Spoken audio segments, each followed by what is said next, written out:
શ્રી ગણેશાય નમઃ. નમસ્કાર દર્શક મિત્રો.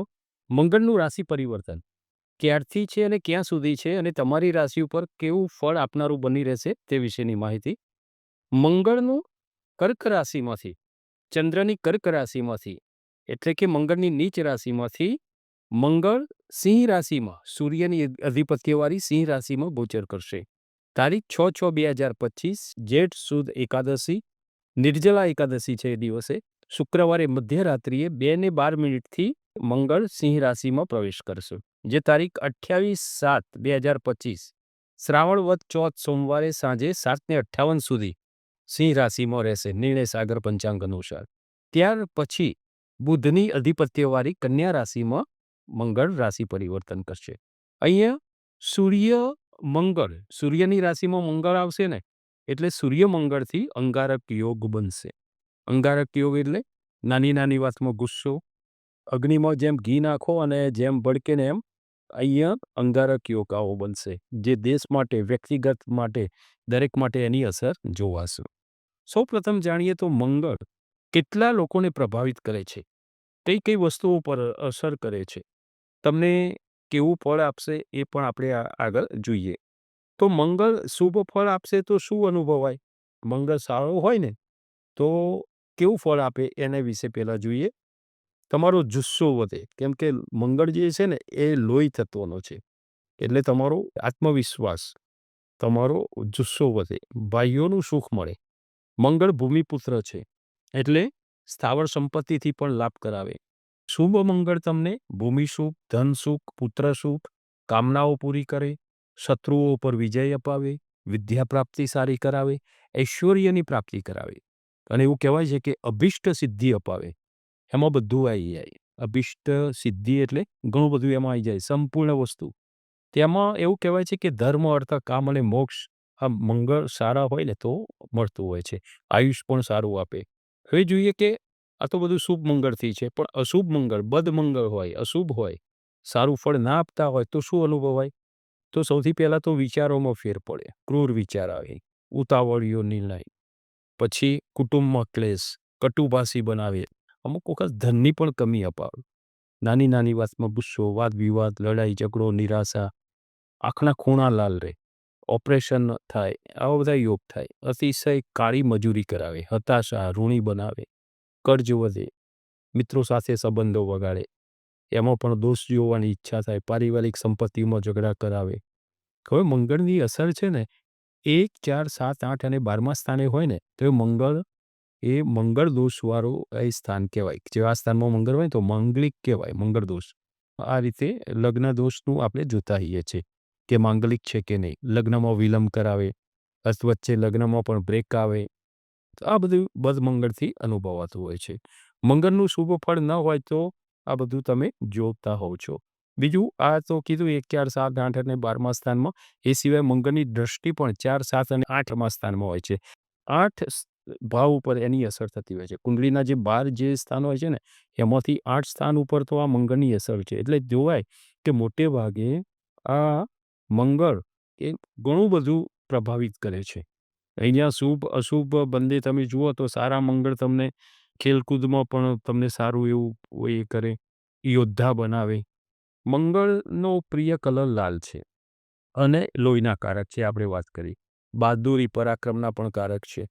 હવે જો મંગળ ખરાબ હોય તો તેનો ઉપાય પણ આપણે આગળ જેમ જેમ તમારું આવે એમ તમને છેલ્લે તમારું ફળાદિશ પતશે એટલે તમને કહીશું.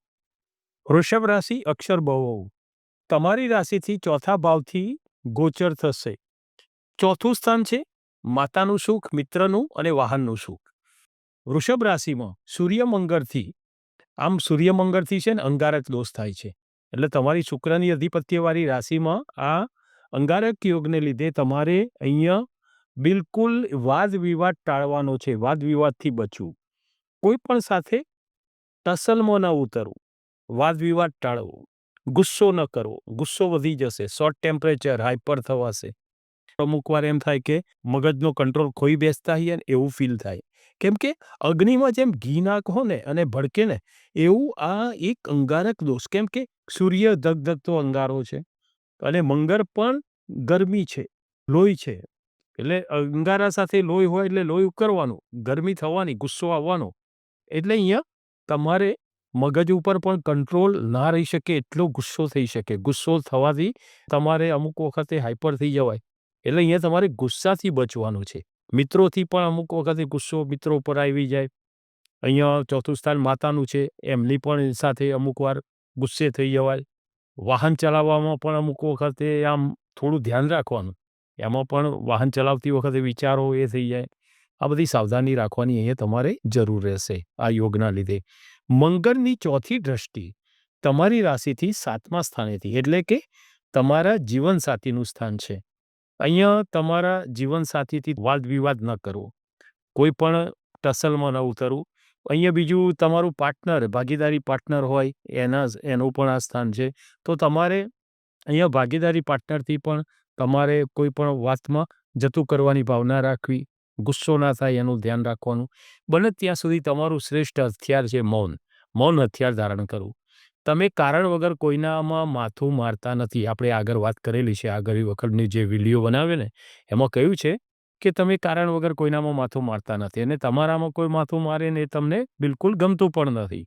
તો આવો યોગ બને છે ને એના લીધે કારણ વગરના અમુક વ્યક્તિઓ તમને માનસિક ટેન્શન આપતા હોય ને એવું લાગશે. કારણ આવું યોગ બને ત્યારે કુદરતી આવું બધું યોગના લીધે બનતું હોય છે. તો આનું નિવારણ તમને હું છેલ્લે જણાવીશ કે તમારે શું કરવાનું છે. તમારા માટે તો સૌપ્રથમ તો ગુસ્સા ઉપર ખાસ પહેલું નિયંત્રણ રાખવું જરૂરી છે. આખી તમારી રાશિમાં ખૂબ જરૂરી વસ્તુ છે ગુસ્સા ઉપર નિયંત્રણ રાખવાનું. મંગળની 7મી દ્રષ્ટિ તમારી રાશિથી 10મા પિતા અને કર્મસ્થાને રહેશે. 10મા સ્થાને જોઈએ તો મંગળ શુભ ફળ આપતા હોય છે. કેમ કે 10મા સ્થાને મંગળ જે હોય ને એ ઉચ્ચના બને છે. અહીંયા તમને નોકરી કરતા વ્યક્તિઓને પણ થોડું નોકરીથી થોડો ભય લાગે કે નોકરી છૂટી જશે. આવું નોકરીથી તમારે ઉપરી અધિકારી સાથે પણ થોડો અણબનાવ બને એવું બની શકે.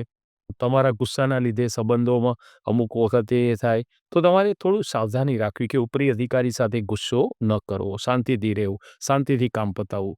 મંગળની 8મી દ્રષ્ટિ તમારી રાશિથી 11મા લાભસ્થાને રહેશે. અહીંયા તમને સ્થળાંતરના યોગ બની શકે. યાત્રા પ્રવાસ થઈ શકે. તમે નવું મકાન લઈ શકો. જૂના મકાનનું મરામત કરાવી શકો. અહીંયા તમે ખર્ચ વધી શકે. આમ તમારે જો ખર્ચ વધશે, યાત્રા પ્રવાસના બધું થતા અને બીજું શું છે કે અહીંયા તમને સ્થળાંતર, નવા યોગ પણ મળી શકશે. અહીંયા ઓવરઓલ જોઈએ તો તમારી વૃષભ રાશિ માટે મંગળનું સૂર્યની સિંહ રાશિમાં થતું આ ગોચર તમારી રાશિ માટે પરિવર્તન કરનારું તો છે જ. કોઈ બદલાવ લાવશે. અહીંયા તમારે શોર્ટકટ અપનાવવાનું નથી. નહીં તો નુકસાનના પણ યોગ બની શકે. જાણ્યા વગર, જોયા વગર કોઈ બી જગ્યાએ રોકાણ પણ ન કરવું. તમારે ખાસ વસ્તુ છે કે ગુસ્સો ન કરવો, હાઈપર ન થવું અને છેલ્લી ઘડીએ તમને એવું પણ લાગશે, તમે અનુભવશો કે છેક બનવા આવેલું કામ છેક એમ લાગે કે હવે પૂર્ણ જ થવા આવ્યું છે કામ અને છેક અણી ઉપર આવેલું કામ એ અટકી જાય. કામમાં રૂકાવટ આવી શકે. આવા યોગ પણ બની શકે. હવે તમને કીધું તો ઉપાય તમને જણાવીશ. તો તમારે ઉપાય તરીકે સૌથી પહેલું તો હનુમાનજીને શરણે જવું. હનુમાન ચાલીસા કરવા, હનુમાનજીના દર્શન કરવા, સુંદરકાંડનો પાઠ પાવતો હોય તો એ બી કરવું. પછી તમારે લાલ કલરની મીઠાઈનું દાન કરવું અને બની શકે તો મંગળવારે કોઈ સ્વીટ વસ્તુ એ કરી અને તમે કોઈને આપી શકો છો ભેટ તરીકે. તો આ હતું મંગળનું સિંહ રાશિ માટેનું ગોચર. તમારી વૃષભ રાશિ માટે કેવું રહેશે એના વિશેની માહિતી. નમો નારાયણ.